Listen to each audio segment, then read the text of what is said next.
أعوذ بالله من الشيطان الرجيم بسم الله الرحمن الرحيم قالوا سمعنا فتى يذكرهم يقال له إبراهيم صدق الله العظيم. آیت نمبر 60 سورہ انبیاء. کل کی آیت میں ہم نے پڑھا کہ لوگوں نے پھر پوچھا ایک دوسرے سے کہ بتاؤ بھائی یہ ایسا کس نے کیا ہے ہمارے بتوں کے ساتھ. جب وہ میلے سے واپس آئے تو انہوں نے دیکھا کہ ان کے ساتھ کیا درگت بنی ہے، ان کی کیا درگت بنائی گئی ہے، توڑ پھوڑ ہوئی ہے. تو وہ پوچھنے لگے من فعل ھذا بآلہتنا، ہمارے ان معبودوں کے ساتھ ایسا سلوک کس نے کیا ہے.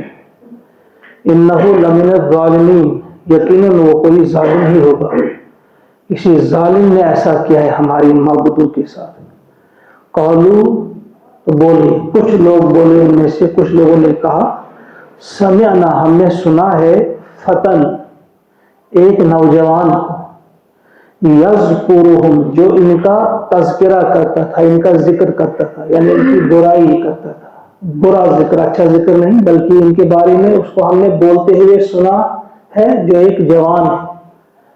یہاں بات واضح ہو جاتی ہے کہ اس وقت جب یہ کام کیا تھا ابراہیم علیہ السلام نے، اس وقت وہ عین جوانی کی حالت میں تھے. تو فرمایا ایک جوان کو ہم نے سنا ہے ان کا برا تذکرہ کرتے ہوئے، یقال لہ ابراہیم، جس کو کہا جاتا ہے ابراہیم، یعنی جن کا نام ابراہیم ہے.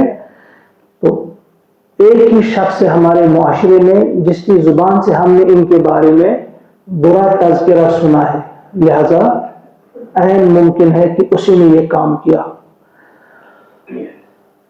قالوا فأتوا بہ، تو بولے وہ فأتوا بہ، لاؤ اس کو، یعنی پکڑ کر لاؤ اس کو، علی اعین الناس، لوگوں کے سامنے، اسے لوگوں کے روبرو کر دو. کیوں؟ لعلہم یشہدون، تاکہ وہ دیکھیں، یعنی انہیں پتہ چلے کہ ہم اس کے ساتھ کیسا سلوک کرتے ہیں. آئندہ کوئی زبان ان کے خلاف، ہمارے ان مددگاروں کے خلاف، یہ جو ہمارے مددگار ہیں جن کو وہ سمجھتے تھے معبود، حالانکہ ان کی سمجھ میں یہ بات نہیں آ جاتی ہے کہ وہ اپنی مدد آپ نہیں کر سکے، اپنے آپ کا دفاع نہیں کر سکے، انہی کو وہ مددگار سمجھتے تھے کہ ان کو لوگوں کے سامنے لاؤ، لوگوں کے سامنے ان کو ہم ایسی سزا دیں گے کہ آئندہ پھر کوئی جرأت نہ کرے ان کے خلاف، ہمارے معبودوں کے خلاف زبان کھولنے کی. لعلہم یشہدون. جب وہ لائے گئے، قالو، تو کہا، کچھ لوگوں نے کہا ان سے، انت فعلت، کیا آپ نے کیا ہے، ھذا، یہ سب، کیا ایسا آپ نے کیا ہے، بآلہتنا، ہماری معبودوں کے ساتھ، یا ابراہیم، اے ابراہیم، اے ابراہیم، کیا یہ تمہاری کارستانی ہے، کیا تم نے ہی کیا ہے یہ ہماری معبودوں کے ساتھ. قال، تو کہا ابراہیم علیہ السلام نے، بل فعلہ، بلکہ یہ سب کیا ہے، کبیرہم، ان کا جو بڑا ہے، یعنی جو ہمیں شہادت مل رہی ہے، سرکمسٹانشل ایویڈنس جسے ہم کہتے ہیں، جو وہاں بالکل وقت پر ہم دیکھ رہے ہیں کہ اس بڑے کے بڑا بالکل ٹھیک ہے اور اس کے کاندھے پہ کلہاڑی بھی ہے، لہذا سرکمسٹانسز کہتے ہیں کہ اسی نے کیا ہوگا، شاید ان کی آپس میں کسی بات پہ لڑائی ہو گئی ہے. آپ ان سے پوچھو، فعلہ کبیرہم، ان کے اس بڑے نے، کبیرہم ھذا، یہ جو ان کا بڑا ہے اس نے یہ سب کیا ہوگا. فاسألوہم، ان سے پوچھو، یعنی جو ٹوٹ پھوٹ جن کی ہوئی ہے، جو ٹوٹے پڑے ہیں، ان سے پوچھو تم، ان کانوا ینطقون، اگر یہ بولنے والے ہیں، اگر یہ بول سکتے ہیں. یہاں آپ نے سب نے سنی ہوگی وہ حدیث جو بخاری میں آئی ہے، اکثر اس کا حوالہ دیتے ہیں کہ ابراہیم علیہ السلام نے 3 جھوٹ بولے. ان میں سے ایک جھوٹ یہ ہے کہ جب ان سے پوچھا گیا ان کو کس نے توڑا تو انہوں نے کہا کہ اس بڑے نے توڑا. تو یہ انتہائی ہم کہتے ہیں کہ گھٹیا قسم کا الزام ہے ابراہیم علیہ السلام. اور جس حدیث کا وہ تذکرہ کرتے ہیں بخاری میں ہے، وہ اس کے بارے میں حضرت مولانا ابوالکلام آزاد رحمۃ اللہ علیہ نے بڑی اچھی بحث کی ہے، پڑھنے کے قابل ہے، پڑھنی چاہیے آپ کو. انہوں نے لکھا ہے کہ یہ کچھ لوگوں کا ذہن ہے کہ اس حدیث کے راوی کو، جو بھی راوی ہے اس حدیث کے، اس کو معصوم قرار دینے کے لیے نبی کی معصومیت پر ضرب لگائی جاتی ہے. یعنی وہ سمجھتے نہیں کہ اگر ہم کسی راوی کو معصوم قرار دے رہے ہیں لیکن دوسری طرف سے نبی پر بات آ جاتی ہے کہ کیا ایسی حدیث ہو سکتی ہے، کیا یہ صحیح حدیث ہو سکتی ہے کہ ایک صدیق نبی جو نبیوں میں بھی اعلیٰ مقام رکھتا ہو، جو عظیم رسول جن کو کہا گیا ہے، ان میں ان کا مقام ہے ابراہیم علیہ السلام کا، جنہیں خلیل اللہ کہا جاتا ہے، ان پہ جھوٹ کا الزام لگانا کہ ان سے جھوٹ، یہ جھوٹ ہے ہی نہیں. جھوٹ کیسے کہتے کسے؟ جھوٹ اس چیز کو کہتے ہیں، اس بات کو کہتے ہیں کہ کسی کو دھوکہ دینے کے لیے کوئی بات گھڑ کر لائی جائے. یہ تو انہیں سمجھانے کے لیے سامنے تھی کہ بھائی اس نے تھوڑا پوچھو. سب کو معلوم تھا کہ یہ بول ہی نہیں سکتے، لہذا مطلب یہ تھا. اس کو تعریض کہا جاتا ہے، یعنی یہ ایک قسم کا طنز ہے. تو اس تعریض کو ہم جھوٹ نہیں کہیں گے، طنز کو جھوٹ نہیں کہا جاتا، کہ ان کی عقل کو اپیل کرنے کے لیے کہا گیا کہ بھائی اگر تم کہتے ہو کہ یہ ہمارے معبود ہیں یا ہماری مدد کر سکتے ہیں، پھر تو انہیں قوت گویائی بھی ہونی چاہیے. اگر یہ بول سکتے ہیں تو پوچھو، اگر نہیں بول سکتے پھر تو تمہیں سوچنا چاہیے کہ کیا یہ تمہارے معبود ہو سکتے ہیں، کیا یہ تمہاری فریاد سن سکتے ہیں، کیا یہ تمہاری دعاؤں کا جواب دے سکتے ہیں، کیا تمہارے مسائل کا حل یہ دے سکتے ہیں. یہ تو تمہیں سوچنا چاہیے. لیکن اس چیز کو ہم جھوٹ نہیں کہہ سکتے. تو فرمایا ابراہیم علیہ السلام نے جواب دیا کہ بلکہ یہ اس بڑے نے، ان کا جو بڑا ہے، اس نے کیا ہوگا یہ کام. فاسألوہم، ان کو پوچھو، جو ٹوٹے ہوئے نیچے ہیں بہت سارے بت، ان سے پوچھو، ان کانوا ینطقون، اگر یہ بولتے ہو، انہی سے پوچھو کہ تمہارے ساتھ کس نے یہ کیا ہے، اگر یہ بول سکتے ہو.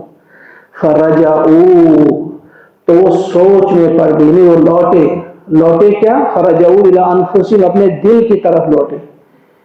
مطلب یہ ہے کہ وہ سوچ میں تھوڑی دیر پڑ گئی کہ بے اوہو، یہ ہم کیا کرتے ہیں، یہ کیسی چیزوں کی ہم پوجا کرتے ہیں جو بول بھی نہیں سکتے، جو اپنا دفاع بھی نہیں کر سکتے، جو اتنا بھی نہیں کہہ سکتے کہ ہماری پٹائی کس نے کی، ہماری ٹانگیں کس نے توڑی، ہمارے سر کس نے توڑے، جو یہ بھی نہیں کہہ سکتے. بھئی کیا ہوا ہے ہمیں؟ فقالوا، پھر وہ بولے، انہوں نے کہا، انکم انتم الظالمون، بے شک تم ہی ظالم ہو.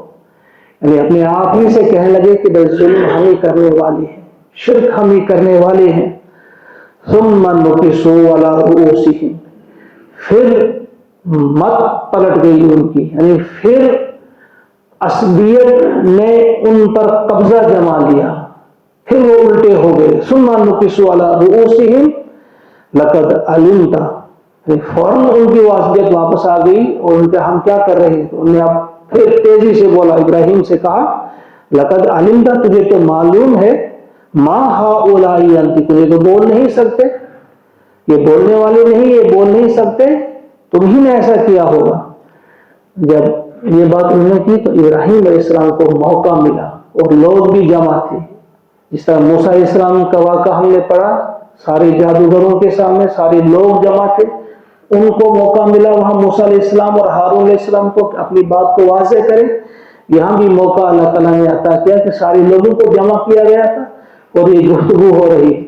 اور اب ابراہیم علیہ السلام بولے، جب انہوں نے کہا نا کہ تم تو جانتے ہیں یہ بات کر نہیں سکتے، یہ کیا کہیں گے، تو پھر ابراہیم علیہ السلام کو موقع ملا اور فرمایا، قال افتعبدون، تو کیا تم عبادت کرتے ہو، تم بندگی کرتے ہو، تم پرستش کرتے ہو، من دون اللہ، اللہ کو چھوڑ کر، ما لا ينفعکم شیئا، ایسی چیزوں کی جو تمہیں کچھ بھی نفع نہیں دے سکتے، ما لا ينفعکم، جو تمہیں نفع نہیں پہنچا سکتے، شیئن کچھ بھی، ذرا بھی جو تمہیں نفع نہیں پہنچا سکتے، ولا یضرکم، اور نہ جو تمہیں نقصان پہنچا سکتے۔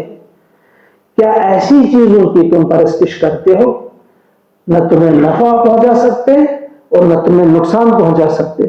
اف لکم، تف ہے تم پر، افسوس ہے تم پر، اف لکم ولما تعبدون من دون اللہ، اور تف ہے ان پر بھی جن کی تم بندگی کرتے ہو اللہ کو چھوڑ کر۔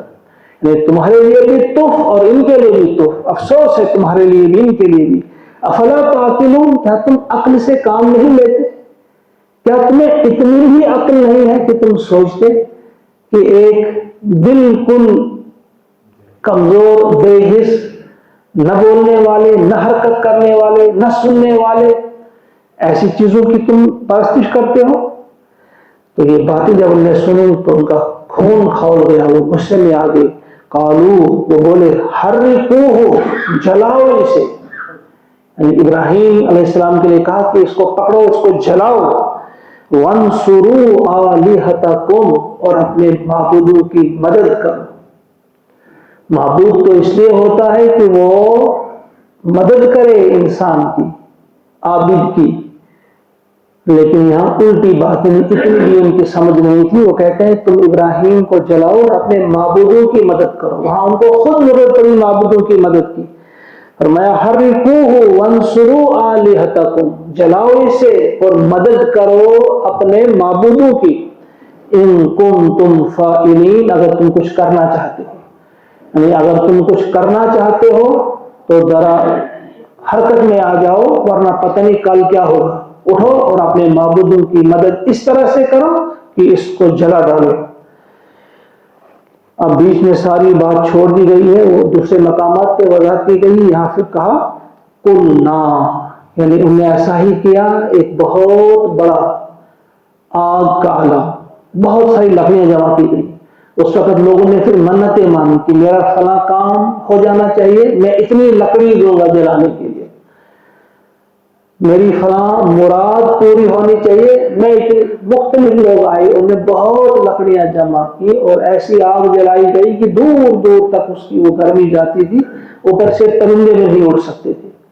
اور پھر مسئلہ ایسا تھا کہ اب کیسے ڈالیں گے ابراہیم کو اس پر، اتنی آگ ہے، کون جائے گا نزدیک؟ تو پھر منجنیق کے ذریعے، جو اس وقت ایک آلہ انہوں نے بنایا تھا جس کے ذریعے وہ پتھر پھینکتے تھے دشمن کی فوج پر، اسے منجنیق کہا جاتا تھا۔ تو اس منجنیق کے ذریعے پھینکا گیا۔ اس وقت بھی جب ان کو منجنیق پہ چڑھایا گیا، باندھا گیا، اس کے ہاتھ پیر باندھے گئے، اس وقت بھی فرشتوں نے کیا کہا ہوگا اللہ تعالیٰ سے کہ اے الہ العالمین، ایک ہی شخص سے تیری عبادت کرنے والا، تیری طرف سے لڑنے والا، اس کو تو یہ جلا رہے ہیں۔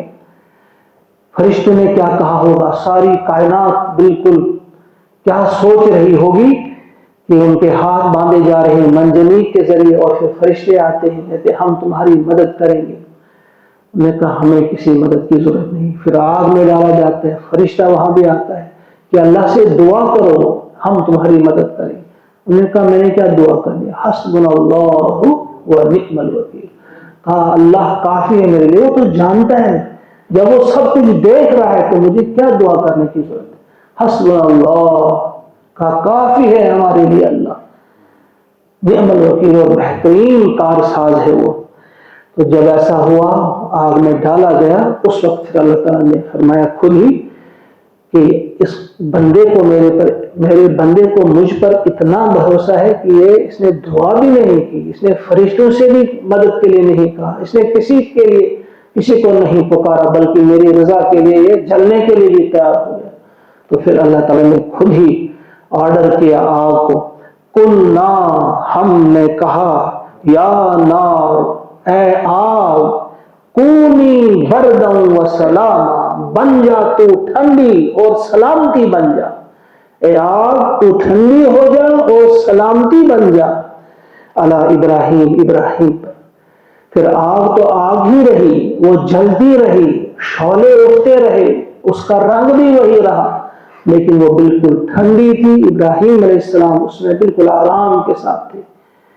ایسا نہیں ہوا کہ اتنی بھی ٹھنڈی ہو جائے، یعنی ساتھی فرمایا بردن اور ساتھی کا سلامن، یعنی ٹھنڈی بھی ہو جائے لیکن اتنی ٹھنڈی بھی نہ ہونا کہ میرے ابراہیم کو سردی لگے، نہ اسے سردی لگنی چاہیے نہ اسے گرمی لگنی چاہیے۔ یہ ہے اللہ پہ بھروسے کا انعام۔ جو بھی اللہ پہ بھروسہ کرتا ہے، جو بھی اللہ پہ توکل کرتا ہے، جو بھی اللہ کے لیے ثابت قدم رہتا ہے اور اللہ کی رضا کے لیے، اللہ کی خوشنودی کے لیے اپنا وقت، اپنی زبان، اپنی صلاحیتیں دیتا ہے، اللہ تعالیٰ اس کی ایسی ہی مدد کرتا ہے۔ یہ اللہ تعالیٰ کی سنت ہے، اللہ تعالیٰ کا قانون ہے یہ۔ تو اللہ تعالیٰ فرماتے ہیں پھر ہم نے کہا اے آگ تو ٹھنڈی ہو جا اور سلامتی بن جا تو علی ابراہیم پر، وَأَرَادُوا بِهِ كَيْدًا، انہوں نے ارادہ کیا تھا ان کے ساتھ، چال چلی تھی، انہوں نے ان کو نقصان پہنچانے کا ارادہ کیا تھا، ان کے ساتھ فریب کرنے کی کوشش کی تھی، یعنی ان کو نقصان پہنچانے کی کوشش کی تھی، انہوں نے ارادہ کیا تھا۔ فَجَعَلْنَاهُمُ الْأَخْسَرِينَ، تو ہم نے انہیں خسارہ پانے والوں میں سے کر دیا، یعنی ہم نے انہیں جن نے اس کے خلاف سازش کی، اس کے خلاف چالیں چلی، انہی کو ہم نے نقصان اٹھانے والوں میں سے کر دیا، یعنی وہ نقصان اٹھانے والے تھے۔ پھر ان پر کس قسم کی بیماریاں آ گئی، کس طرح سے انہیں اللہ تعالیٰ نے سختی کی اور عذاب میں مبتلا کیا ان کو۔ اور پھر نمرود کے بارے میں بھی آپ جانتے ہیں کہ ایک مچھر کو مسلط کر دیا، اور کہا جاتا ہے کہ وہ مچھر بھی لنگڑا تھا اور اس طرح سے اس کی ناک کے اندر گھس گیا، اس کے دماغ میں پہنچ گیا۔ پھر اسے قرار آتا تھا، چین آتا تھا جب جوتے اس کو پڑتے تھے، جب جوتوں سے اس کی پٹائی ہوتی تھی اسے تھوڑی سی راحت ملتی تھی، جب وہ خاموش ہو جاتا تھا اس کو پھر تکلیف ہوتی تھی اور وہ پھر غصہ کرتا تھا، مارتے کیوں نہیں، پھر اسے جوتے مارے جاتے۔ یعنی اللہ کے پھر طریقے ہیں عذاب دینے کی، جب وہ چاہتا ہے کسی کو عذاب دینا تو پھر وہ خود فرمائش کرتا ہے کہ جناب جوتے مارے مجھے، میرے ساتھ ایسا کیا جائے۔